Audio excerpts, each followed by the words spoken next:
ഇവിടുത്തെ ഏത് കാര്യങ്ങളും തീരുമാനിക്കുന്നത് തിരുക്കൊച്ചിയുടെ ഇമ്പോർട്ടൻസ് വെച്ചാണ്. അപ്പോൾ അത് ഈ ഡീറ്റെയിൽസെല്ലാം കിട്ടിക്കഴിഞ്ഞപ്പം അത് തൽക്കാലത്തേക്ക് ഷെൽവ് ചെയ്യാൻ അത് മന്ത്രിസഭ ടെമ്പററി മന്ത്രിസഭയൊക്കെ ഉണ്ടാക്കിയല്ല അവർ തീരുമാനിച്ചു. നമസ്കാരം ശ്രീ ഗോവിന്ദ മേനോൻ. നമസ്തേ. ഇപ്പോഴേ മലയാളികൾ മുഴുവൻ വലിയ സന്തോഷത്തിലാണ്. കാരണം പ്രത്യേകിച്ച് തിരുവനന്തപുരത്തുകാർ എത്രയോ കാലമായിട്ട് പറഞ്ഞുകൊണ്ടിരുന്ന വിഴിഞ്ഞം ഇപ്പോൾ വലിയ യാഥാർത്ഥ്യമായി. ഇപ്പോൾ 102ാമത്തെ വയസ്സിൽ എത്തി നിൽക്കുന്ന ശ്രീ ഗോവിന്ദ മേനോൻ വളരെയധികം സന്തോഷമുണ്ടാവും. തീർച്ചയായിട്ടും വളരെ പ്രതീക്ഷിച്ചിരുന്ന സാധനം ഇപ്പോൾ വന്നല്ലോ എന്ന് സമാധാനത്തിന്. അത് മാത്രമല്ല, ഇപ്പോൾ ഒരു മദർ പോർട്ട് ആയി എന്നുള്ളതും കൂടെ അതിൻ്റെ ഒരു സന്തോഷമുണ്ട്. ഞാൻ ഇൻവെസ്റ്റിഗേറ്റ് ചെയ്യുന്ന സമയത്ത് മദർ പോർട്ട് എന്നുള്ളൊരു ഐഡിയ ഉണ്ടായിരുന്നില്ല. അന്ന് ചിത്തരഞ്ജന മഹാരാജാവ് തിരുവിതാംകൂറായിരുന്ന സമയത്ത് ഈ തിരുവിതാംകൂറിലെ ഹിൽ പ്രൊഡ്യൂസറുള്ള തേയില, കാഫി, കാർഡമം ഇങ്ങനെ പല സാധനങ്ങളും കയറ്റി അയക്കുന്നത് കൊച്ചി പോയിട്ടായിരുന്നു. കൊച്ചി ആകുമ്പം അന്ന് കൊച്ചി പിന്നെ രാജ്യമാണ്. അത് മാത്രമല്ല അവിടുത്തെ പോർട്ടിൻ്റെ കൺട്രോളൊക്കെ വേറെയാണല്ലോ. അപ്പോൾ ഇവിടുന്ന് പേയ്മെൻറ്റ് നടത്തുന്നില്ല, അവിടെ ഈ അയക്കുന്നതിനുള്ള ചിലവൊക്കെ കൂടുതലായിരുന്നു.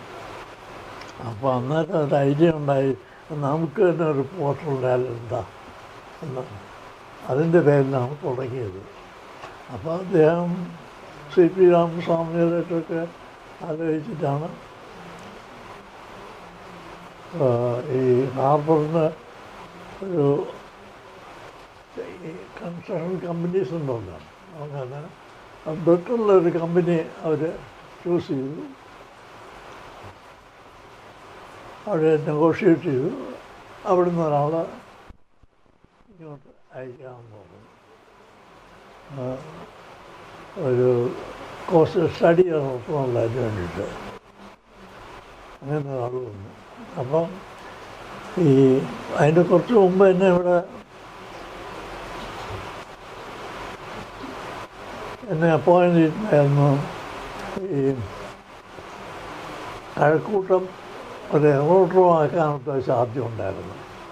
അത് വേണ്ടാന്ന് വെച്ചിട്ടാണ് പിന്നീട് ഈ ട്രിവാൻഡ്രം എയർപോർട്ടറും തന്നെ ഇമ്പ്രൂവ് ചെയ്ത് തുടങ്ങിയത്. അപ്പോൾ ഞാൻ കഴക്കൂട്ടത്തായിരുന്നു. ആ സെക്ഷൻ മാറ്റി എയർപോർട്ട് ഇവിടെ വന്നു. അത് കഴിഞ്ഞ് വിഴിഞ്ഞത്ത് ഒരു സെക്ഷൻ നേരത്തെ ഉണ്ടായിരുന്നു. അവിടെ ചാർജ് എടുത്തു. ഈ 1946 ഈ 4 പേരെ നിയമിക്കുന്നു അല്ലേ? അതെ. അതിൽ 46 ഡേറ്റ് ഓർമ്മയില്ല. 45 കൊടുക്കോ 46 ആദ്യം സർ CP ആയിരുന്നല്ലോ ആ നിയമനം നടത്തിയത്. ഈ 4 പേരില്ലേ, അപ്പം ഈ അന്ന് അവിടെ അതിൻ്റെ ആഴമളക്കാൻ തീർച്ചപ്പെടുത്തുമ്പോൾ എന്തായിരുന്നു വിഴിഞ്ഞത്തിന് കണ്ടിരുന്ന ചില പ്രത്യേകതകൾ? അത് ആക്ച്വലായിട്ട് പറയുകയാണെന്നുണ്ടെങ്കിൽ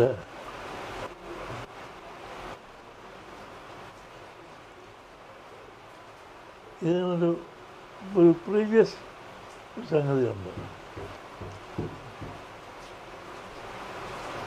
അത് ഞാൻ വരുന്നതിന് മുമ്പായിട്ട് അവിടുത്തെ ഒരു എക്സ്പെർട്ട് വന്ന് കുളച്ചൽ മുതൽ മുനമ്പം വരെ ഹോസ്റ്റലിൻ്റെ ഒരു സർവേ നടത്തി, ക്വിക്ക് സർവേ നടത്തിയിട്ടാണ്.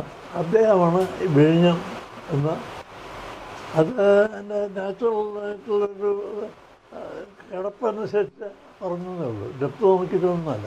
അപ്പോൾ അവിടെ ഒരു പ്രപ്പോസ് ചെയ്തിട്ട് അവിടെ ഡീറ്റെയിൽ സ്റ്റഡി നടത്തണമെന്ന് പറഞ്ഞാണ് വന്നത്. അങ്ങനെയാണ് ഞാനവിടെ എന്നെയും പോസ്റ്റ് ചെയ്തത്. അപ്പം ഈ എക്സ്പെർട്ട് വന്നതിന് ശേഷമാണ് ഞങ്ങൾ ഈ സീയിലുള്ള സർവേ തുടങ്ങിയത്. അതിനു മുമ്പ് ലാൻഡിലുള്ള സർവേ ഒക്കെ ആയിരുന്നു. അപ്പോൾ അദ്ദേഹം വന്നപ്പോൾ ഇവിടെ 2 ഓവർസിയർ ഉണ്ടായിരുന്നു. അത് ലാൻഡ് സർവേക്കുള്ള ആളാണ്. പിന്നെ ഒന്ന് ഈ കടലിൻ്റെ ആവശ്യം നോക്കാനുണ്ട്. ഞാനും എൻ്റെ കൂടെ ഒരു വേറെ ഓവർസിയറും കൂടെ. അപ്പം അങ്ങനെയാണ് ഞങ്ങൾ 4 പേരെന്ന് പറയുന്നത്. അപ്പോൾ ഈ കടലിൽ ഈ എക്സ്പെർട്ട് വന്ന് നിറയും സർവേ നടത്താണ്ട് ആദ്യം ചില പ്രിലിമിനറി അറേഞ്ച്മെൻറ്റ്സൊക്കെ ഉണ്ടല്ലോ ഇന്നത്തെ. അതിൻ്റെ സർവേ നടത്തുന്ന മെത്തേഡ് അനുസരിച്ച് അതൊക്കെ ഡിസ്ക്രൈബ് ചെയ്യാൻ 5 വർഷമാവും, 4 വർഷവും ചെയ്യാൻ വർഷമുണ്ട്.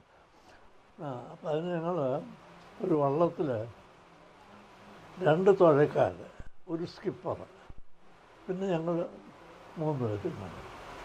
ഞങ്ങൾ കടലിൻ്റെ ഉള്ളിലോട്ട് പോയിട്ട് ഈ ആദ്യം ഈ സെക്സ്റ്റൻ്റ് എന്നൊരു സാധനമുണ്ട്. ഈ പൊസിഷൻ അറിയാൻ വേണ്ടിയിട്ട്. അതായത് ചില ഈ ലാൻഡിൽ ചില പെർമനൻറ്റ് പോയിൻറ്റ്സ് ഉണ്ടാക്കാം. ആദ്യം ഞങ്ങൾ അത് ചെയ്തു. അപ്പോൾ 2 പോയിൻ്റ് നമ്മൾ നോക്കുമ്പോൾ ആംഗിളുണ്ടല്ലോ, ആ ആംഗിള് അതുപോലെ മറ്റൊരു ഏതെങ്കിലും 2 ഈ 2 ആംഗിളുകൾ മീറ്റ് ചെയ്യുന്ന സ്ഥലത്തായിരിക്കും നമ്മൾ കടലിൽ നിൽക്കുന്ന പോയിൻ്റ് അറിയാനായിട്ട്. അവിടെ ഡെപ്ത് നോക്കും, അതിന് സൗണ്ടിങ് എന്ന് പറയും.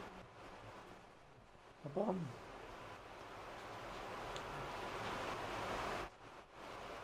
ആദ്യം സൗണ്ടിങ് നോക്കിയിരുന്നേ ഉള്ളൂ. അങ്ങനെ ഈ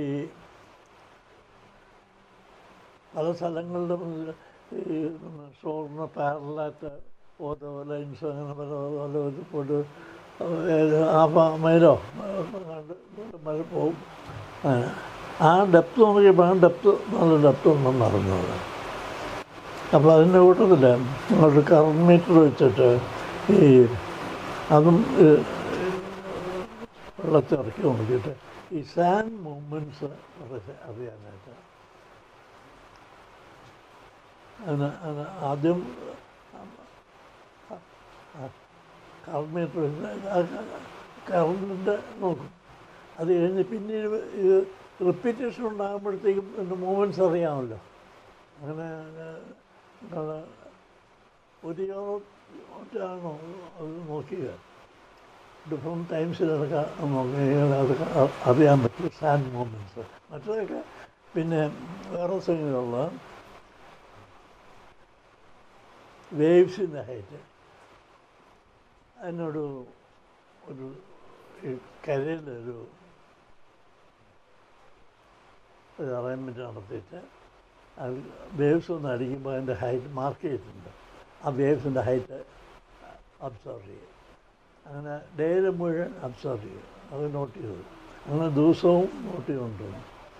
അതങ്ങനെ അതൊരു ചേഞ്ച് ഉണ്ടാകും. പിന്നെ ഇങ്ങനെ കുറേ ദിവസം പിടിക്കും ഈ ഓരോ സ്ഥലത്തും പോയിട്ട് വരാനായിട്ട്. ഒന്നാമത് കാലത്തെ മുതൽ ഉച്ച വരെ വർക്ക് ചെയ്യാൻ നോക്കും. ഉച്ച വരെ തന്നെ പോയി നോക്കില്ല. 10-12 മണിയാകുമ്പോൾ പോകേണ്ടി വരും. അത് കഴിഞ്ഞാൽ അതൊക്കെ എഴുതി കൊണ്ടതൊക്കെ അതിന് ഡീറ്റെയിൽസൊക്കെ വർക്ക് ചെയ്ത് എഴുതി ഓഫീസ് വർക്കാണ്. അടുത്ത ദിവസവും പോകും. അങ്ങനെ കുറേ ദിവസം പോയിട്ട് കുറേ ഡീറ്റെയിൽസ് എല്ലാം കളക്ട് ചെയ്തു. അത് കഴിഞ്ഞ് പിന്നെ ഈ എക്സ്പെർട്ട് വന്നിട്ട് ഞങ്ങൾ ഈ വെള്ളായണി വരെ പോയി. ലാൻഡിൻ്റെ കടപ്പൊക്കെ അറിയാനൊക്കെ. പിന്നെ അവിടുത്തെ വെള്ളായണി ലേക്കൊന്ന് കാണാൻ വേണ്ടിയാണ്. അത് ഈ ഹാർബർ വരുമ്പോൾ അതിന് ഫ്രഷ് വാട്ടർ വരുന്നുണ്ടോ, അതിൻ്റെ സൗകര്യത്തിൽ അത് ഉണ്ടോയെന്ന് കൺവിൻസ് ആകാണ് അവിടെ വെള്ളായണി ലേക്ക് വരെ പോയത്. ലാൻഡിൻ്റെ കിടപ്പ് അതിന് സർവേ ലാൻഡ് സർവേ നടത്തിക്കൊണ്ട് അത് ഓസ്ട്രേലിയയിലുണ്ടായിരുന്നല്ലോ അവർ ലാൻഡ് സർവേ നടത്തിക്കൊണ്ടിരുന്നത്. അത് ഇങ്ങനൊരു 2 മാസമായിട്ട് ഉണ്ടായിരുന്നു തോന്നുന്നു, എൻ്റെ കറക്റ്റ് അറിയുമ്പോഴല്ല. ഈ ഡീറ്റെയിൽസ് എല്ലാം കൊണ്ട് എക്സ്പെർട്ട് ഇന്ന് ഞങ്ങളോട് കണ്ടിന്യൂ ചെയ്യാൻ പറഞ്ഞു. എന്നിട്ട് കുറച്ചാൾ കണ്ടിന്യൂ ഡീറ്റെയിൽസ് കളക്ട് ചെയ്തിട്ട് അതിൻ്റെ കൂട്ടത്തിൽ ഈ കരയിൽ ഷോറിന് പാരലായിട്ട് പല സ്ഥലങ്ങളിലും ഡ്രിൽ ചെയ്ത് റോക്കിന് ഡെപ്ത് അറിയാനായിട്ട് അതുപോലെ ഡീറ്റെയിൽസ് ഞങ്ങൾ കളക്ട് ചെയ്തിട്ട് അവർക്ക് അയച്ചു കൊടുക്കണമെന്ന് പറഞ്ഞു. അതെല്ലാം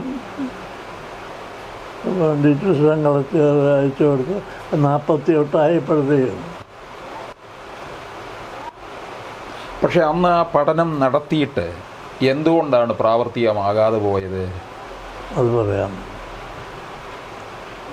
ഇത് അയച്ചു കൊടുത്തു കഴിഞ്ഞാൽ അവരുടെ ഈ കമ്പനി ഒരു ടെൻറ്റേറ്റീവ് ഒരു സ്കെച്ച്, ഹാർബറിൻ്റെ സ്കെച്ച് എല്ലാം നടത്തി അവരുടെ റിപ്പോർട്ടെല്ലാം ആയിട്ട് ഇങ്ങോട്ട് അയച്ചു കൊടുത്തു ഗവൺമെൻറ്റിലോട്ട്.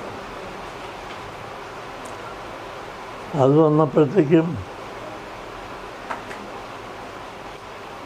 48 കൊടുക്കുമ്പോഴാണ് അപ്പോഴത്തേക്കും നമ്മുടെ ഇന്ത്യക്ക് സ്വാതന്ത്ര്യം കിട്ടിക്കഴിഞ്ഞ് സ്റ്റേറ്റ് റീഓർഗനൈസേഷൻ വന്നല്ല. സ്റ്റേറ്റ് റീഓർഗനൈസേഷൻ വന്നപ്പോൾ തിരുവിതാംകൂറും കൊച്ചിയും കൂടെ ജോയിൻ ചെയ്തിട്ട് ഒരു തിരുക്കൊച്ചിയായി. അപ്പോൾ ഇവിടുത്തെ ഏത് കാര്യങ്ങളും തീരുമാനിക്കുന്നത് തിരുക്കൊച്ചിയുടെ ഇമ്പോർട്ടൻസ് വെച്ചാണ്. അപ്പോൾ അത് ഈ ഡീറ്റെയിൽസെല്ലാം കിട്ടിക്കഴിഞ്ഞപ്പം തൽക്കാലത്തേക്ക് ഷെൽവ് ചെയ്യാൻ അത് മന്ത്രിസഭ ടെമ്പററി മന്ത്രിസഭയൊക്കെ ഉണ്ടാക്കിയല്ലോ അവർ തീരുമാനിച്ചു. അത് കഴിഞ്ഞ്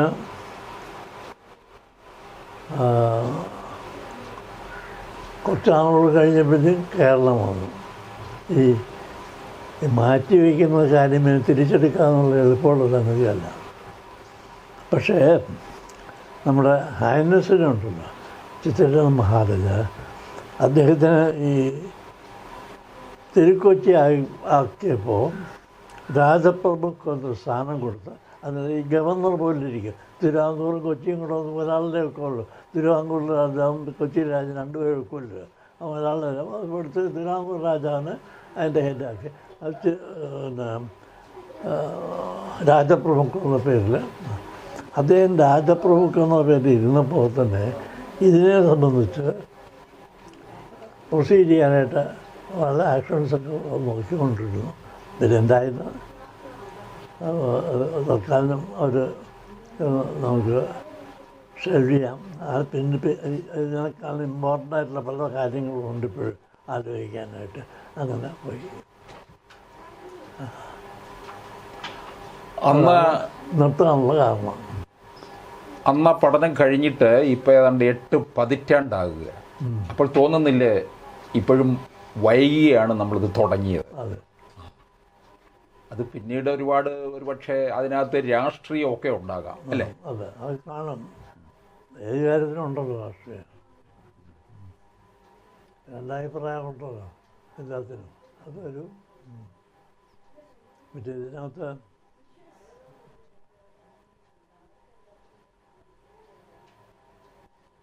ഇത് കേട്ടറിവാണ് കേട്ടോ. അത്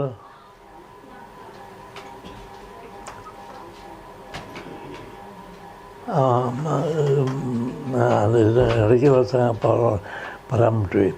പിന്നെ ഇതെല്ലാം കഴിഞ്ഞപ്പോൾ തൽക്കാലം ഷെൽവ് എന്ന് പറഞ്ഞില്ല. അത് കഴിഞ്ഞപ്പോൾ ഞാനൊരു ആർട്ടിക്കിൾ പബ്ലിഷ് ചെയ്തു ഒരു മാഗസിനിൽ ഈ സ്റ്റഡീസിനെ സംബന്ധിച്ച്. ആ ആർട്ടിക്കിൾ കണ്ടു കഴിഞ്ഞപ്പോൾ മലയാള മനോരമ വിഷൻ അവരൊരു ഇൻ്റർവ്യൂ നടത്തിയതിൻ്റെ അതിൻ്റെ ടെലിവിഷനിൽ അവർ കാണിച്ചു. അപ്പോൾ ഇത് രണ്ടും കൂടെ വന്നപ്പോൾ ഈ നമ്മുടെ രാജ്യത്തുള്ള ഈ ഇൻ്റലിജൻസ് ഉണ്ടല്ലോ അവർക്ക് സ്ട്രൈക്ക് ചെയ്തു. ഇത് ഇങ്ങനെ നിർത്തിക്കളഞ്ഞെന്താണ്, തള്ളിക്കളഞ്ഞെന്താണ് എന്നൊക്കെ ആലോചനകളായി. അവർ തമ്മിലുള്ള ആലോചനകളൊക്കെ നടത്തി ഇതിനെപ്പറ്റി കൂടുതൽ അത് അന്വേഷിച്ചു. അങ്ങനെ പോപ്പുലർ ഫ്രണ്ട് ഇതിനെ സംബന്ധിച്ചൊരു ടോക്ക് ഉയർന്നു വന്നു. അതിൻ്റെ റിസൾട്ടായിട്ടാണ് ഇവിടെ ചില ഗവൺമെൻറ് ചില ഡെമോൺസ്ട്രേഷൻസും കാര്യങ്ങളൊക്കെ ഉണ്ടായെന്ന് പറഞ്ഞു.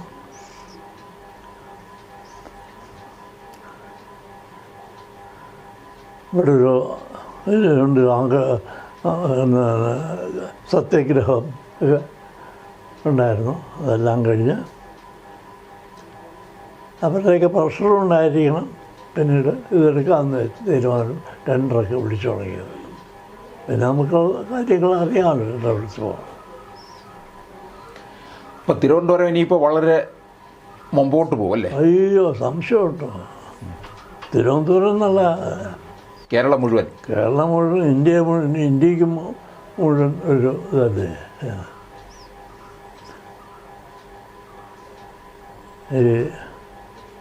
പിന്നെ ഇതിൻ്റെ കൂടെ പലതും വരാനുണ്ട്. റോഡ്, റെയില് ഇതൊക്കെ ശരിയാകണ്ടേ വിഴിഞ്ഞത്തേക്ക്. അതിൻ്റെയൊക്കെ പണികൾ നടന്നിട്ട് ചെയ്യുമ്പോൾ ആവുള്ളൂ. അതും തുടങ്ങിയിട്ടുണ്ടെന്ന് തോന്നുന്നുണ്ട്. ഇനി അതെല്ലാം നടക്കേണ്ടത്. അതെല്ലാം ഈ കപ്പൽ വരുന്നതിൻ്റെ കാര്യങ്ങൾ നോക്കിയിട്ട് തുടങ്ങാനായി. അതിൻ്റെ ഒരു സ്പെഷ്യൽ ഓഫീസർ ഇപ്പോൾ ആക്കിയിട്ടുണ്ട്, ദിവ്യ അയ്യർ. അതിനുണ്ട് വിഴിഞ്ഞത്തേക്ക് വേണ്ടി മാത്രമായിട്ട് ആക്കിയിട്ട്. അപ്പോൾ അതൊക്കെ അവരുടെ സ്റ്റേറ്റ്മെൻറ്റ് തന്നെ ഉണ്ടായിരുന്നു. സംശയമുണ്ട് പേപ്പറിൽ ഇതിന് ഇങ്ങനെ ഈ കാര്യങ്ങളൊക്കെ ആലോചിക്കാൻ വേണ്ടി കാണുന്നു. അപ്പം വലിയ സന്തോഷം ഇത്രയും കാര്യങ്ങളൊക്കെ ഇത് വരണമെന്നുള്ള സന്തോഷം. നമുക്കൊക്കെ സന്തോഷിക്കാവുന്ന സംഗതിയാണ് വലിയ കാര്യം. പിന്നെ എനിക്ക് ഇതിനെപ്പറ്റി ഇത്രയെങ്കിലും ആകുന്നവരെ കാണാനുള്ളൊരു ഭാഗ്യം ഉണ്ടായല്ലോ. അതെ അതെ അതിനുള്ള ജീവൻ തന്നിരിക്കുന്നത് അത് ഭഗവാനാണ്. ഇപ്പം ഇതിന് അവകാശികൾ ഒരുപാടുണ്ട്. പക്ഷേ എനിക്ക് തോന്നുന്നു അവകാശികൾ പിന്നെ അവകാശികൾ എനിക്ക് തോന്നുന്നു പിന്നെ രാജാവിനും CPക്കും പിന്നെ സാറിനെ പോലുള്ളവർക്കൊക്കെയാണ് ഇതിൻ്റെ ഏറ്റവും കൂടുതൽ ക്രെഡിറ്റ്. എന്നോട് ജോലി പറഞ്ഞ് ഞാനത് ചെയ്യുന്നു മാത്രമുണ്ട്. എനിക്ക് അതൊക്കെ വെച്ച് യാതൊന്നും ഉണ്ടായിരുന്നില്ല. അപ്പം എന്നാ ആയിക്കോട്ടെ.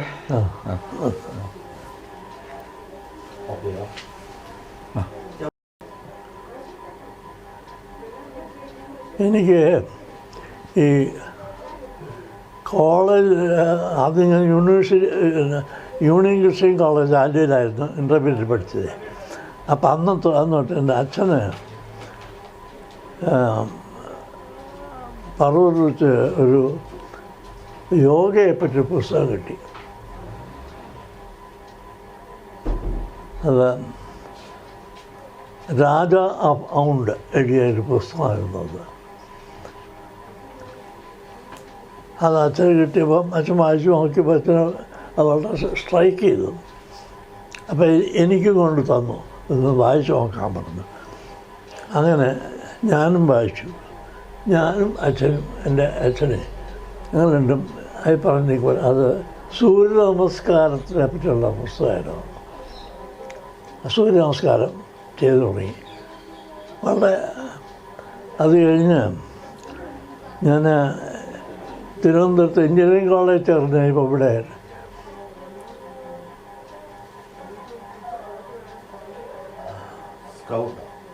അതാ കേണൽ ഗോദവർമ്മ രാജയുണ്ടല്ലോ, അദ്ദേഹത്തിൻ്റെ മേൽനോട്ടത്തിൽ GB രാജ അല്ലേ?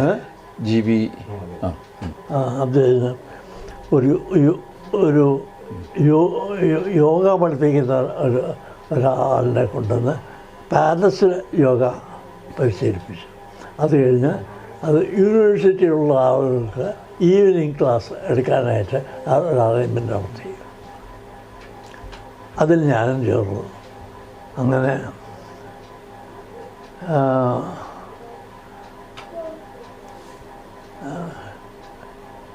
രണ്ട് മൂന്ന് കൊല്ലം ഉണ്ടായിരുന്നു, ഞാൻ ഓർക്കുന്നില്ല. അത് കഴിഞ്ഞിപ്പം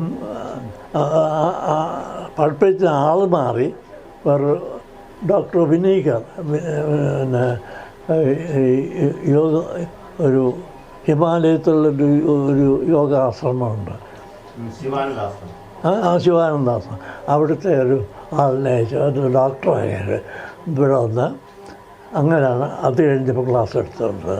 അപ്പം അങ്ങനെ ഈ അസുഖങ്ങൾക്കുള്ള യോഗ പറഞ്ഞു തരും.